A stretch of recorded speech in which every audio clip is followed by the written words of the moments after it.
Assalamualaikum warahmatullahi wabarakatuh.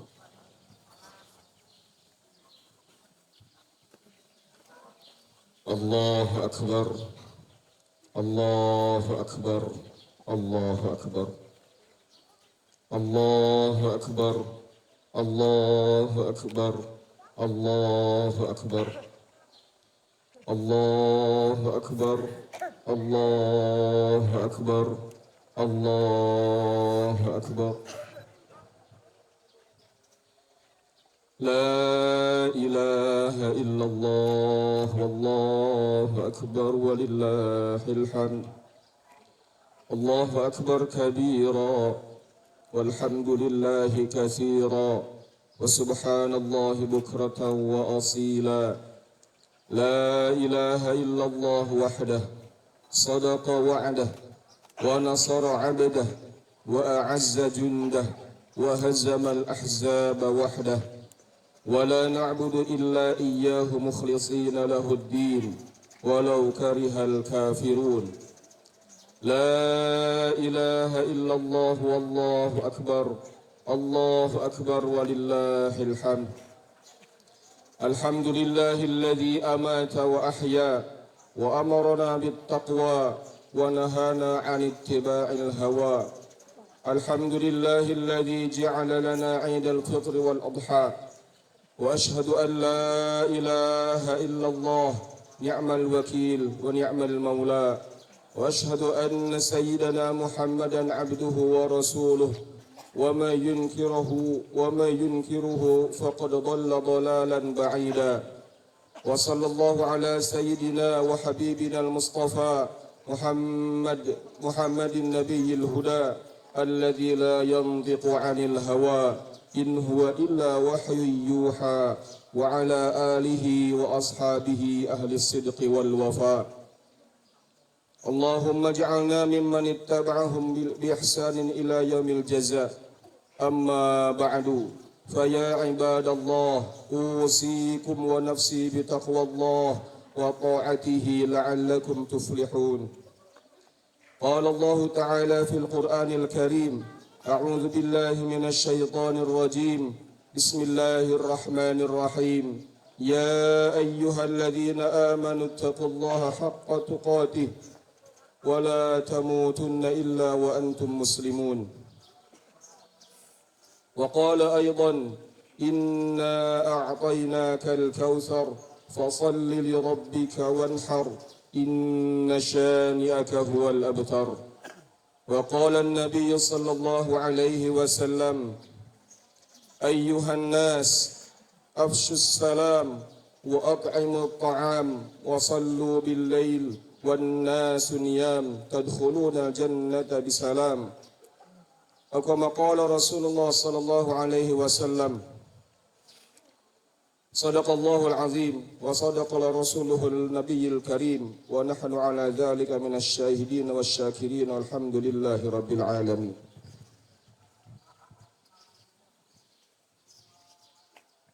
Jamaah salat Idul Adha yang berbahagia, kemuliaan bulan Zulhijjah. Saat ini kita berada dalam bulan Zulhijjah yang termasuk salah satu dari 4 bulan yang mulia. Allah memilih 4 bulan dari 12 bulan yang ada sebagai bulan terhormat. Yang satu di antaranya adalah bulan Zulhijjah. Rasulullah sallallahu alaihi wasallam telah bersabda, yang artinya zaman itu berputar sebagaimana keadaannya sejak Allah menciptakan langit dan bumi. 1 tahun itu ada 12 bulan. Di antaranya ada 4 bulan haram atau suci. 3 bulannya berturut-turut yaitu Dzulqa'dah, Dzulhijjah dan Muharram. 1 bulan lagi adalah Rajab, Mudhar yang terletak antara Jumadil Akhir dan Sya'ban. Hadis riwayat Bukhari. Demi menjaga kehormatan bulan-bulan mulia ini sehingga tidak sampai ternoda, maka harus diisi dengan memperbanyak amal ibadah dan mengurangi amal maksiat. Karena kemuliaan bulan inilah yang menyebabkan pahala berlipat dan sanksi dosa bertingkat. Ibnu Abbas radhiyallahu anhu telah menjelaskan bahwa Allah Subhanahu wa taala mengkhususkan 4 bulan tersebut sebagai bulan haram, bulan yang dimuliakan. Jika berbuat dosa di bulan tersebut, dosanya akan lebih besar dibandingkan dengan bulan yang lainnya. Sebaliknya, bila melakukan amal soleh, maka akan diperoleh pahala yang berlipat ganda. Allahu Akbar, Allahu Akbar, Allahu Akbar, walillahil hamd. Di antara keutamaan bulan Dzulhijjah adalah terletak pada 10 hari pertama, di mana pahala amal soleh di dalamnya melebihi ganjaran jihad fi sabilillah, kecuali mati syahid. Ibnu Abbas radhiyallahu anhu meriwayatkan bahwa Rasulullah sallallahu alaihi wasallam bersabda yang artinya, dari Ibnu Abbas radhiyallahu anhu berkata, Rasulullah sallallahu alaihi wasallam bersabda, tidak ada hari di mana suatu amal soleh lebih dicintai oleh Allah Subhanahu wa taala melebihi amal soleh yang dilakukan di hari-hari ini, yakni 10 hari pertama Dzulhijjah. Para sahabat bertanya, wahai Rasulullah, termasuk lebih utama dari jihad di jalan Allah kah? Nabi SAW menjawab, ya, termasuk lebih utama dibandingkan jihad di jalan Allah, kecuali orang yang keluar dengan jiwa dan hartanya ke medan jihad dan tidak ada satupun yang kembali atau mati syahid. Hadis riwayat Al-Bukhari. Allahu Akbar, Allahu Akbar, Allahu Akbar, walillahil hamd. Jamaah Idul Adha yang dirahmati Allah Subhanahu wa taala, menyembelih kurban merupakan salah satu yang sangat dianjurkan di samping ibadah lainnya seperti haji, salat Idul Adha dan berzikir. Oleh karenanya Rasulullah SAW memberikan motivasi kepada umatnya bahwa berkurban hewan sebagai kegiatan yang paling dicintai oleh Allah Subhanahu wa taala. Dari Aisyah radhiyallahu anha, Nabi SAW bersabda, tidaklah pada hari nahar, hari raya, manusia beramal suatu amalan yang lebih dicintai oleh Allah Subhanahu wa taala daripada mengalirkan darah dari hewan kurban. Hadis riwayat Ibnu Majah dan Tirmizi. Berkurban hewan pahalanya tidak tergantikan dengan sedekah lainnya, meskipun nilainya sama. Imam Ibnu Qayyim berkata, penyembelihan yang dilakukan di waktu mulia lebih afdol daripada sedekah senilai penyembelihan tersebut. Oleh karenanya, jika seseorang bersedekah untuk menggantikan kewajiban penyembelihan pada manasik tamattu dan qiran, meskipun dengan sedekah yang bernilai lipat ganda, tentu tidak bisa menyamai udhiyah.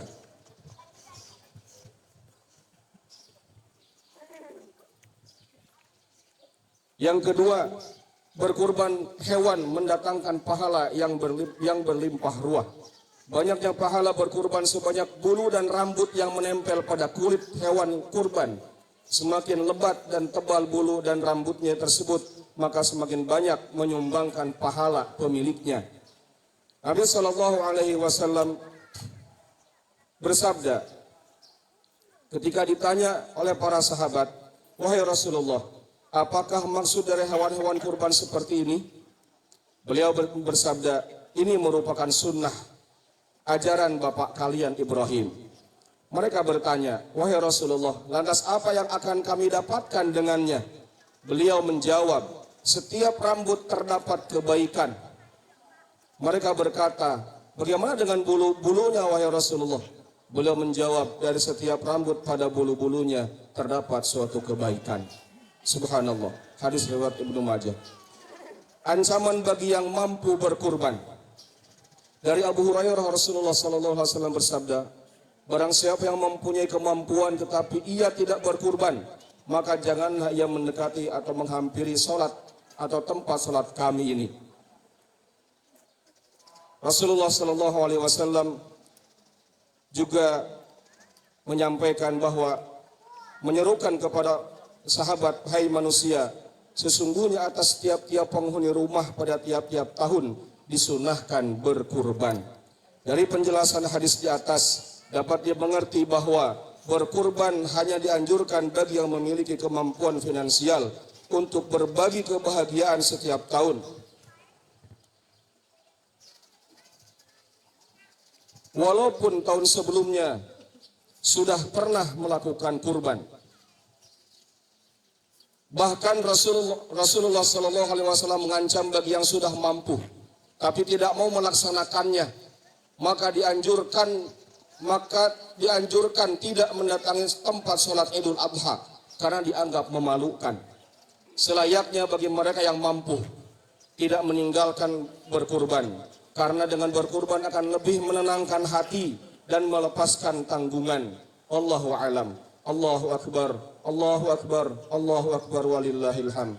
Jamaah Idul Adha yang dirahmati Allah Subhanahu wa taala. Hakikat berkurban setidaknya memiliki dua dimensi. Dimensi vertikal dan dimensi horizontal. Secara vertikal sebagai bukti kualitas iman takwa kita, secara horizontal sebagai bentuk kepedulian sosial. Jadi berkurban esensinya bukan hanya dalam rangka taqarrub mendekatkan diri kepada Allah Subhanahu wa taala saja, tetapi juga mengandung makna mendekati umat, rakyat dan masyarakat sebagai bentuk kepedulian sosial.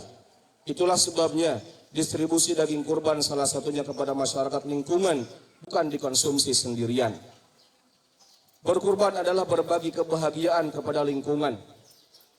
Allah Subhanahu wa taala berfirman dalam Al-Qur'an yang artinya, dan telah kami jadikan untuk kamu unta-unta itu sebahagian dari syiar Allah.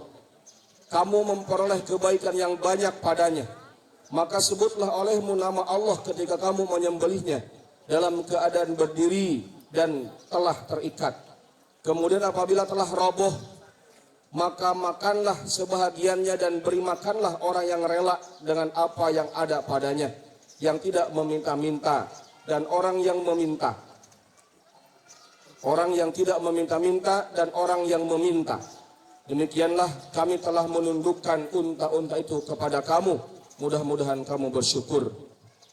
Rasulullah sallallahu alaihi wasallam bersabda, ceritakan dari Salamah bin Al-Aqwa, bahwa Rasulullah mengatakan, siapa saja yang menyembelih hewan kurban tidak seharusnya menyimpan daging setelah 3 hari. Ketika sampai di tahun berikutnya, orang-orang bertanya, ya Rasulullah sallallahu alaihi wasallam, haruskah kita lakukan seperti tahun kemarin?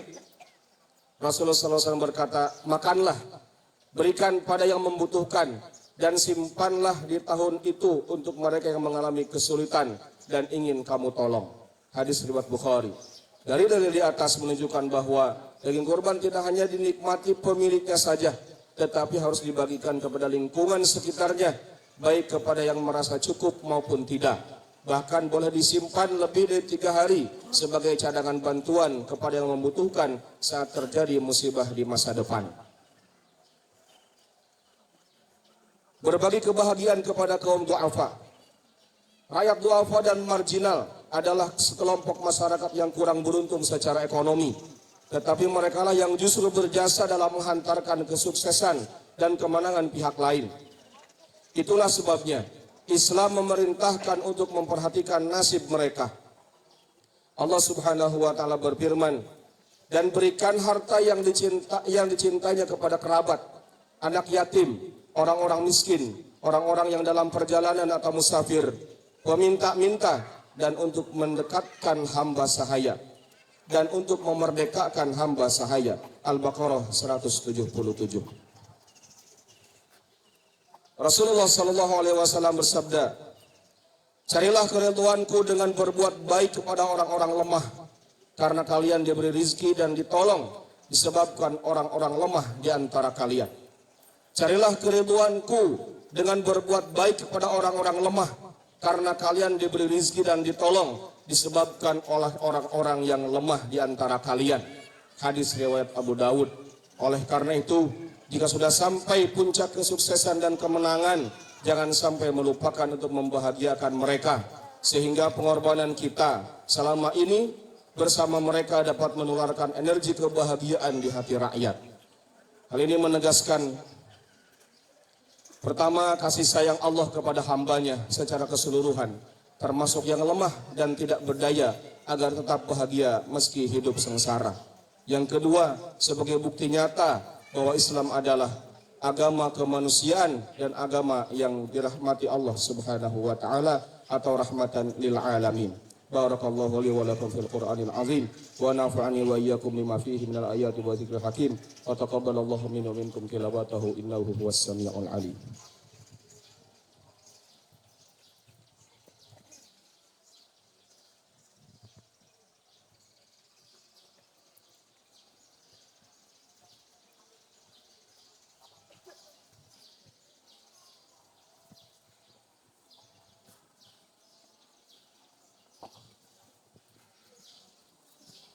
Allahu Akbar, Allahu Akbar, Allahu Akbar, Allahu Akbar, Allahu Akbar, Allahu Akbar.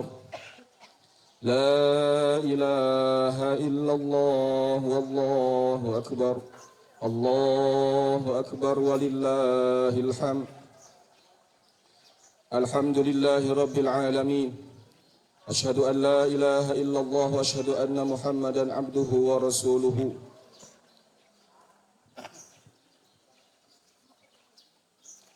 Asyhadu an la ilaha illallah wa asyhadu anna Muhammadan abduhu wa rasuluhu. Allahumma salli ala Sayyidina Muhammadin wa ala alihi wa ashabihi ajma'in.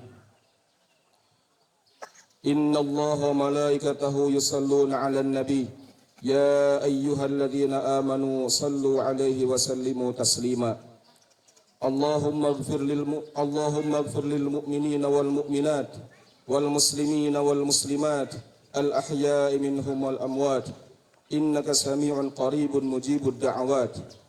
Allahumma sallimna wal muslimin min afatid dunya wa adzabil akhirah.